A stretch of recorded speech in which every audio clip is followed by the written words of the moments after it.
ორი წელი რუსთავის ახალი განვითარებისთვის ქალაქის მერმა 2022-23 წლებში რუსთავში განხორციელებული პროექტების ანგარიში წარადგინა. ახალი ინფრასტრუქტურული პროექტები, სოციალური პროგრამები, მუნიციპალური სერვისების რეფორმა და რეფორმებისთვის აუცილებელი საკანონმდებლო ცვლილებებით დატვირთული 2 წლის შედეგები ნინო ლაცაბიძე მოსახლეობას მის პოლიტიკურ გუნდთან ერთად გააცნო. რუსთავის მერიის ინფორმაციით 2022-23 წლებში რუსთავში ცენტრალური და ადგილობრივი ბიუჯეტიდან 87 მილიონი ლარის სხვადასხვა ინფრასტრუქტურული პროექტი განხორციელდა.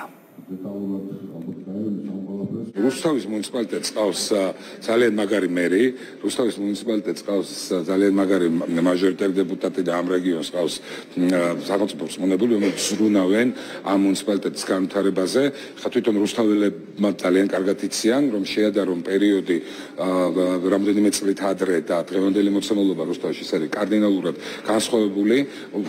კეთდება უამრავი ინფრასტრუქტურული პროექტი, ყველა მიმართულებით არის აბსოლუტურად პროგრესი. რუსთავის მერიის ადმინისტრაცია და თავად ნინო ლაცაბიძე არის ერთ-ერთი ყველაზე ეფექტური მერი, ვინც კი აი ამ ახალ პლიადაში მერების გვინახავს. მას ნამდვილად აქვს უნარი, რომ ყველა სიახლე, რასაც ასე ვთქვათ, დაინახავს, რომ პოზიტივი მოაქვს, სხვაგან წამოიღოს და დანერგოს თავისი ქალაქის განვითარებისთვის ამ ქალაქში. საუბარია დაახლოებით 155 მილიონ ლარზე, რომელიც ქალაქ რუსთავმა შეძლო მობილიზირება და დახარჯვა როგორც საბაზისო ინფრასტრუქტურაში, ასევე პრაქტიკულად ყველა მიმართულებებში, რომელსაც ფარავს ქალაქი და მერია.